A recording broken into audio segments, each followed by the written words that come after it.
유대교는 전도를 할까요, 안 할까요? 이스라엘 사람들 말고 다른 이방인들, 다른 민족, 다른 나라 사람들이 유대교로 개종을 할 수 있을까요, 없을까요?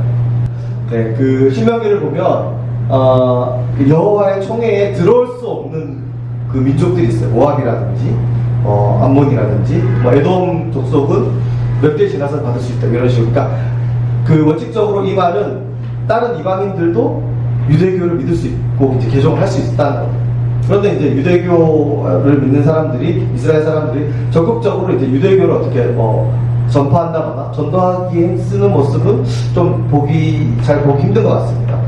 유대교는 그냥 이스라엘, 그러니까 혈통적으로 유대인들만 믿어야 되는 종교로 많은 사람들이 생각하고 이해하는 것 같은데, 근데 그거에 대해서 적극적으로 어떻게 전도를 한다거나 포교를 한다거나 그런 모습들을 유대교인들이 하지 않는 모습들을 볼 수 있습니다. 성경에서 단적으로 이제 그런 인물로 드러난 사람이 사도 바울을 볼 수 있는데, 사도 바울이 다메섹으로 가는 길에서 예수님을 만나기 전에, 개종하기 전에는 유대교 중에 유대교였거든요. 그러니까 바리새인 중에 바리새인이었거든요. 굉장히 유대교를 열심히 믿는 사람이었습니다. 근데 이 바울이 사울일 때, 개종하기 전에, 회심하기 전에는 그렇게 열심히 이제 유대교를 믿으라고 하지 않았어. 오히려 이제 유대교의 율법을 기준으로 봤을 때, 바리새인의 전통을 봤을 때, 당대의 전통을 봤을 때, 좀 그 율법과 그 관습들을 어긋나는 사람들을 오히려 핍박하고 박해하는 모습들은 많이 있었지만, 믿지 않은 이방인들이나 다른 사람들에게 적극적으로 이제 유대교를 전하거나 포교를 하거나 전도하는 활동들을 하진 않았던 것 같습니다. 그런데 그런 사울이 예수님을 만나고 사도 바울이 되고 나서는 그 누구보다 열심히 전도를 하고 선교활동에 앞장섰던 인물로 성경에서 기록되고 있습니다. 유대교인이었을 때는 그렇게 어떤 하나님에 대해서 전하기 위해서 애쓰지 않았던 이 사도 바울이 예수 그리스도를 만나고 또 그리스도인이 되고 난 다음부터는 이 하나님에 대해서 좀 더 엄밀하게는 예수 그리스도의 복음에 대해서, 하나님 나라의 복음에 대해서 증거하기 위해서 굉장히 애쓰고 노력했던 것들을 봤을 때 우리가 이 차이점들을 생각하고 오늘 말씀을 나눴으면 좋겠습니다. 그래서 이런 상황들을 놓고 우리가 복음에 대한 바른 이해를 하기 위해서 우리가 여러 가지 관점에서 볼 수 있겠지만, 오늘은 좀 멀리서 볼 필요성에 대해서, 또 멀리서 봐야 될 그 이유들에 대해서 좀 이야기를 나눠보려고 합니다. 쉽게 얘기하면 이제 숲을 봐야 이해되는, 또 예수님의 어떤 복음의 메시지, 예수님의 삶과 공생의 사역들, 또 특별히 십자가와 부활의 사건을 좀 멀리서 봤을 때 그 의미가 분명히 드러나는 그런 것들을 한번 잠시 살펴보고자 하는데, 하나님이 예수 그리스도를 통해서 우리에게 전하게 하신 복음, 하나님의 구원의 사건들을 좀 바르게 이해하기 위해서, 물론 가까이에서 깊이 있게 살펴볼 필요성도 있지만 좀 멀리서 보아야 될 필요성들이 있기 때문에 예수님의 어떤 복음의 중심이 되는 사건을 굳이 두 개 꼽으라고 한다면, 물론 탄생하신 것도 중요하고 가르치시고 행적들도 굉장히 중요하지만 십자가의 사건과 부활의 사건입니다. 오늘 읽은 본문의 말씀에서도 알 수 있듯이, 본문의 말씀에서처럼 예수님의 죽으심과 다시 살아나심에 대한 것이 복음의 중심입니다. 오늘 본문인 고린도전서 15장은 닉네임이 있습니다. 별명이 바로 부활장입니다. 예수 그리스도의 부활에 대한 어떤 내용들, 메시지를 전하기 위해서 사도 바울이 고린도 교회에 보낸 편지 가운데 15장 전체를 이제 부활장이라고 지칭하는데, 이 부활장을 시작할 때 사도 바울이 쓴 내용이 우리가 방금 읽은 본문의 말씀입니다. 그 중에 3절과 4절에 보면 공통적으로 등장하는 표현이 있습니다. 바로 오늘 설교의 제목이기도 한 성경대로입니다. 그러니까 성경대로 예수님이 죽으셨고, 성경대로 예수님이 장사 지내는 바 사흘 후에 다시 살아나셨다라고 되어 있습니다. 여기서 말하는 성경대로는 지금 우리가 알고 있는 성경이랑 약간 차이가 있습니다. 엄청난 차이는 아니고요. 여기서 말하는 성경은, 우리는 이제 성경하면 구약 성경과 신약 성경을 다 믿잖아요. 이렇게 뭉뚱그려서 합쳐서 성경이라고 얘기하는데, 여기서 말하는 성경은 구약 성경만을 가리키고 있습니다. 예수님이 죽으시고 예수님이 살아나신 게 성경대로 이루어졌다라고, 성경에 기록된 대로, 성경에 예언한 대로, 성경의 약속대로 성취되었다라고 사도 바울이 고백하는데, 그 성경은 바로 구약 성경을 가리키고 있다는 거예요. 그러니까 이 말은 예수 그리스도의 이 행적이, 예수 그리스도가 이 땅에 오셔서 말 그대로 그리스도, 메시아, 구원자가 되신 게 갑자기 뚝 떨어져서 일어난 사건이 아니라 이미 구약 성경에 예언되어 있었고 구약성경에 약속되어져 있었던 게 예수 그리스도가 오심을 통해서 그게 분명해졌고 확실해졌다는 겁니다. 그러니까 예수님이 오시기 전에 하나님이 어떤 메시아에 대해서 구원하심에 대해서 이스라엘 민족에 대한 구원과 회복에 대해서 많은 예언자들을 통해서 많은 말씀을 통해서 약속하셨는데 그게 어떤 의미인지는 그 당시에는 잘 몰랐다는 겁니다. 그 의미를 밝히려고 해도 해석하려고 해도 이렇게 하실 거라고 아무리 추측하고 상상하고 설명을 해보려고 해도 정확하게 알 수 없었는데 예수님이 실제로 오셔서 예수님의 공생의 사역을 통해서 무엇보다 그 피날레로 십자가의 사건과 부활 사건을 통해서 그때 이사야를 통해서 예레미야를 통해서 여러 예언자들과 선지자들을 통해서 하나님이 약속하신 그 말씀이 이렇게 우리를 구원하시고 우리를 회복시키시고 우리에게 약속하신 그 언약과 약속을 성취하시는구나를 이제 예수님을 통해서 비로소 알게 됐다는 겁니다. 그 예언의 성취자가 바로 예수님이고 그 예수님이 전하신 또 예수님이 몸소 보여주신 그 복음이 성경대로 이루어졌다는 이 사실이 바로 복음의 핵심이구나. 우리를 구원하시기 위한 하나님의 구원 계획 가운데 어떤 굉장히 중요한 사건이구나라는 것들을 이제 예수님이 오시고 나서 비로소 알게 되었다는 겁니다. 그래서 좀 단순화시켜서 이제 얘기를 하자면 이렇습니다. 어쨌든 하나님이 아담을 만드셨잖아요. 창세기를 보면 아담을 만드시고 또 혼자 내버려둔 게 좀 그래서 하와를 만드셔서 에덴 동산이라고 하는 곳에 두셨습니다. 근데 이제 불미스러운 사건으로 죄가 들어와서 이제 최초의 인류가 아담과 하와가 죄로 인해서 하나님과 함께 할 수 없는 존재가 돼서 그 낙원에서 에덴 동산에서 쫓겨나게 됐습니다. 물론 하나님은 이 아담과 하와를 통해서 이 최초의 인류를 통해서 하나님의 형상으로 만드시고 하나님의 어떤 놀라운 일들 가운데 동참하게 하기를 하나님 일에 동력자로 사용하기를 원하셨지만 함께하기를 원하셨지만 죄 때문에 그러지 못한 상황들이 생겨났고 또 하나님의 어떤 그런 상황 가운데 하나님의 구원의 계획하심이 이제 시작됐다는 겁니다. 그래서 예수님이 오시기 전까지 했던 상황들을 보면 하나님이 먼저 이 온 인류를 구원하시기 위해서 하나님의 사람들이 필요했습니다. 이미 죄 때문에 망가져버리고 죄 때문에 하나님과 멀어져버린 그런 이 인류를 구원하기 위해서 이 누군가를 택해서 이 온 인류를 구원하실 하나님의 그 놀라운 그 구원의 사역들을 은혜의 사역들을 진행시켜야 되는데 문제는 그 택한 그 사람들마저도 먼저 구원받아야 될 존재들이었기 때문에 좀 우리가 보기에는 굉장히 긴 시간이지만 어쨌든 하나님 관점에서는 순차적으로 먼저 해야 될 일들이 있어서 이스라엘 민족을 택하셨다는 겁니다. 그래서 그 이야기가 창세기부터 출애굽기, 레위기, 민수기, 신명기에 이르는 흔히 이제 율법서라고 얘기하는 토라의 내용입니다. 그래서 창세기는 이스라엘 민족이라고 하는 하나님 택한 민족의 형성되는 이야기가 있고 출애굽기부터 본격적으로 하나님의 백성, 하나님의 선민이라고 불리는 이 이스라엘 민족이 형성되고 어떻게 하나님의 민족, 하나님의 나라가 됐는지 그 다음에 그 이후에 이제 여호와서부터 구약성경의 모든 부분 가운데서 하나님이 그들을 통치하시고 다스리시고 연단하시고 단련하시고 무엇보다 모세를 통해서 하나님의 말씀, 하나님의 율법을 주시고 그 율법을 통해서 언약을 맺으시고 계약 백성으로서 살아가게끔 하는 그 일들을 하셨습니다. 물론 완전하게 하지 못하는 일들 때문에 정말 많은 우여곡절도 있었고 또 하나님 보시기에는 어찌됐든지 간에 인간의 관점에서는 나라가 잘 되기도 했다가 망하기도 했다가 또 포로로 끌려가기도 했다가 다시 돌아오기도 했다가 그런 것들을 반복하면서 아무튼 제약된 모습으로 예수님이 오시기까지의 기간들을 보냈습니다. 하지만 이 과정 가운데서도 여전히 하나님의 구원 계획은 계속해서 진행되고 있었고 이어지고 있었습니다. 그래서 하나님이 역사를 통해서든 여러 예언자들을 통해서든 하나님이 약속하신 그 약속들 아브라함을 통해서 이삭을 통해서 야곱을 통해서 또 모세를 통해서 다윗과 같은 인물을 통해서 약속하신 구원의 약속하신들을 계속 진행하셨고 이어가셨다는 겁니다. 그래서 예수님이 다윗의 혈통에서 나시고 이런 것들도 보면 구약 성경을 잘 살펴보면 오늘 본문에 있는 말씀처럼 성경대로 하나님이 하나님의 구원 계획들을 구원의 어떤 일들을 차근차근 해오셨음들을 이제 예수님이 오시고 나서 이제 그 관점에서 바라봤을 때 좀 드러나고 분명해지는 것들이 참 많다는 겁니다. 어찌됐든 하나님이 온 인류를 구원하기 위해서 제일 먼저 택하신 사람들, 민족이, 나라가 바로 이스라엘 민족인데 이 사람들을 먼저 구원하시고 이 사람들을 통해서 하나님이 온 인류를, 온 세상을 구원하기를 원하셨는데 이스라엘 민족들이 몇 가지 착각을 했습니다. 중대한 착각을 했습니다.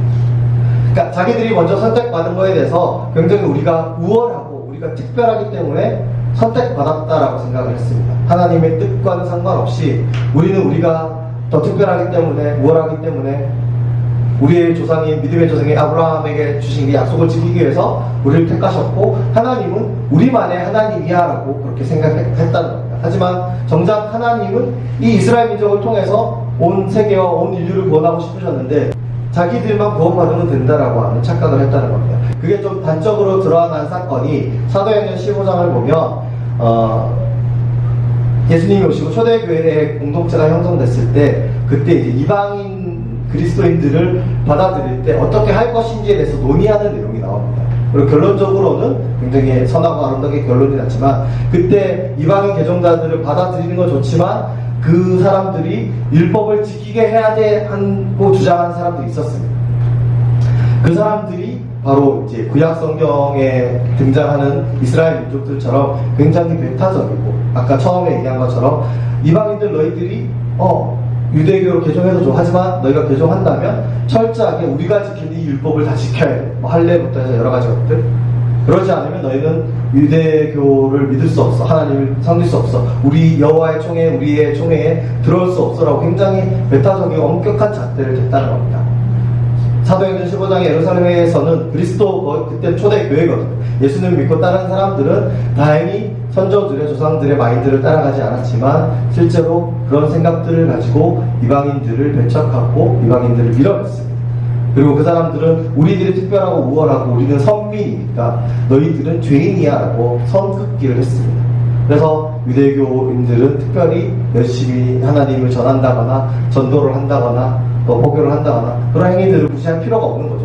우리들은 특별하고 우리 선택받았고, 속된 말로 우리만 하나님 나라 가면 되니까 마지막 날을 잘 믿고 우리만 율법 잘 지켜서 하나님 기뻐하시는 그런 민족으로 우리만 구원받으면 되니까 나머지 다른 민족들, 다른 사람들은, 하나님을 믿지 않는 나라 백성들, 사람들은 지옥에 가서 상관없어, 이런 생각들을 가지고 있었기 때문에 전혀 그럴 의도도 없었고, 그 중에 굳이 들어오겠다고 하는 사람들이 있으면 자신들의 기준과 자신들의 어떤 율법을 지키면 받아주고 아니면 그만이고, 이런 식으로 행동했다는 겁니다.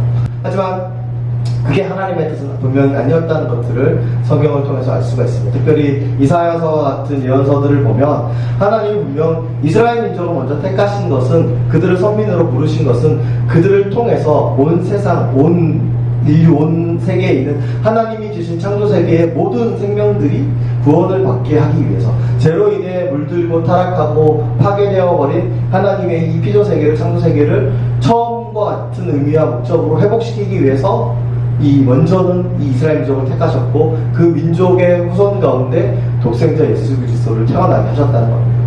예수님이 이 땅에 오시고 예수님을 믿고 따르는 제자들과 사도 바울과 같은, 그래서 처음에는 유대인 그리스도인들을 중심으로 복음이 받아들여지고 복음이 증거되기 시작했고, 또 그 사람들을 통해서 복음이 전파되기 시작했습니다. 대표적인 인물이 12제자들과 사도 바울과 같은 인물을 통해서 이스라엘 땅뿐만 아니라 소아시아나 아니면 또 그리스나 유럽에 이르기까지 복음이 증거되기 시작했습니다. 그래서 이제 하나님의 구원 계획가심이 이제 진행되기 시작한 게 본격적으로 좀 눈에 보기에 활발하게 진행되는 건 어떻게 보면 신약 성경 시대 저 시대로 볼 수가 있습니다.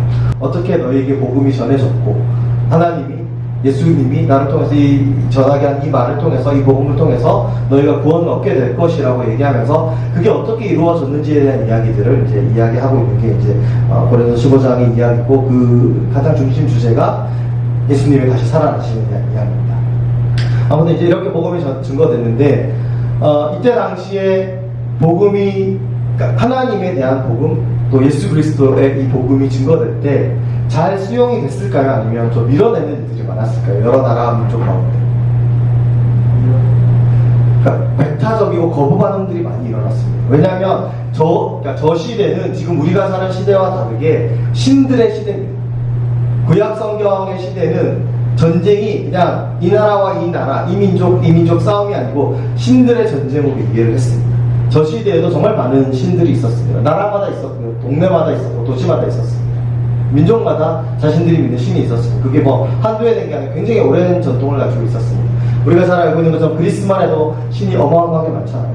저긴 동네마다 신이 있습니다. 우리 동네는 누구를 믿어, 우리 동네는 누구를 믿어, 이런 식으로. 그러니 그 신들은 다 죽은 신이고 우상이고 헛된 것이라고 이야기하면서 이 세상에 유일하고 참된 신은 하나님밖에 없어. 그 하나님의 독생자 예수님이 이 땅에 오셔서 우리를 구원하시기 위해서 죽으시고 다시 살아나셨어. 이 이야기를 동네방네 떠들고 나라와 민족 경계를 넘어가면서 막 전했을 때 그 얘기를 들은 사람들이 너무 수용적으로 그렇구나, 이 참신은 이거구나, 내가 믿는 신은 믿지 않는데, 이렇게 되지 않는다는 거예요. 굉장히 많은 거부 반응과 또 그 거부 반응의 결과로서 박해 가운데, 고난 가운데, 핍박 가운데, 그럼에도 불구하고 복음을 전하기에 애쓰고 노력했다는 겁니다. 유대교를 열심히 믿었던 사울은 그렇게 하지 않았지만 예수 그리스도의 복음을 받아들인 사도 바울은 복음을 전하기 위해서 자신의 온 인생을 바쳤고 온 삶을 바쳤습니다. 그렇게 그만큼 중요했던 게 복음의 전함이었고, 사도 바울이 그렇게 한 것은 하나님의 뜻을 알았기 때문에, 하나님이 행하시는, 멀리서 봤을 때, 거시적인 관점에서 봤을 때 태초부터 예수님이 오시기까지, 그리고 그 앞으로 일어날 구원에 놀라운 하나님의 계획하심들을 깨달았기 때문에 그 과정 가운데서 본인이 해야 될 것이 저 소아시아 지역을 떠나서 그리스에서 로마에 이르기까지, 그리고 땅끝이라고 말하는 스페인 지역에 이르기까지 복음을 전하는 것이 지금 나에게 주신 하나님의 소명이고 부르심이라고 믿었기 때문에 복음 전하기 위해서 자신의 온 인생을 송두리째 바쳤다는 겁니다. 말씀을 마무리하겠습니다. 표현이 좀 그렇지만 첫 번째, 두 번째로 나눠서 설명을 할게요. 표현을 할게요. 2000년 전에 우리에게 첫 번째 좋은 소식, 첫 번째 복음의 사건이 있었습니다. 이건 이미 일어난 일입니다. 우리가 너무나 잘 알고 있는, 지금도 계속해서 이야기하고 있는 예수 그리스도의 십자가에서 죽으심과 또 살아나심에 대한 이야기이고 사건입니다. 중요한 건 우리가 이 첫 번째 좋은 소식을 통해서 하나님의 구원 계획하심과 또 그 일이 지금도 진행되고 있다는 사실을 알고, 또 예수 그리스도의 죽음과 부활하심, 그 약속을 통해서 우리에게 이루고자 하시는 하나님의 놀라운 구원과 회복의 그 약속하심과 계획하심을 믿는다면, 그 복음을 알고 복음을 믿는다면 이제는 그 두 번째 일이 일어나기 전까지 복음에 붙들림 받은 사람으로 살아가야 된다는 겁니다. 성경에 증언되어 있었던 거고 성경에 약속되어 있었던 것, 하나님이 우리에게 말씀하시고 약속하신 게 예수 그리스도가 오심을 통해서 비로소 확증이 되었고, 이제 그 일은 곧 언젠가 곧 일어난다는 겁니다. 그래서 우리가 이 땅을 살아갈 때, 우리가 주어진 삶을 살아갈 때 우리가 정말 잊지 말고 감사하며 살아가야 할 것은 바로 이것입니다. 하나님이 우리를 택하시고 우리에게 복음을 전해주셨다는 겁니다. 우리를 향한 하나님의 구원의 계획하심, 우리를 구원하기 위한 하나님의 놀라운 구원의 역사는 태초부터 지금까지, 그리고 앞으로도 계속해서 진행 중이고 멈춘 적이 단 한 번도 없다는 겁니다. 이 자리에 있는 저와 여러분이 하나님을 믿는 믿음으로 살아가고 예수 그리스도의 그 복음의 사건을 정말 사실로 믿고 진실로 믿고 그것을 믿는 믿음의 사람으로 오늘 하루를 살아가고 구별된 예배를 드리고 믿음의 삶을 살아간다고 하는 것은 우리의 어떤 것이 아니라 하나님의 뜻하신 가운데서, 우리를 하나님의 놀라운 구원 계획 가운데서, 우리를 사랑하시는 하나님의 은혜 가운데서 이루어지고 있는 일이라는 사실을 기억하시면서 나에게 주어진 이 하루하루들을 구원받은 자답게, 마침내는 하나님 나라에 속한 주님의 자녀로 영원한 생명을 누리며 살아갈 그런 하나님 나라에 합한 자답게 오늘 하루를 복음을 붙들고 복음으로 살아가고 복음에 합당한 믿음의 삶을 살아가는 저와 여러분이 되시기를 간절히 소망합니다. 또 그런 우리들의 모습이 다운되어 있고 부정적이고 정말 슬퍼하고 원망하고 그런 모습이 아니라 또 오늘 절기에 맞게 감사와 기쁨과 또 하나님이 주신 놀라운 것들을 발견하며 그것으로 인하여서 더 기쁨과 영광을 아버지께 돌리는 그런 믿음의 삶을 살아가는 복음에 합당한 저와 여러분이 되시기를 간절히 소망합니다.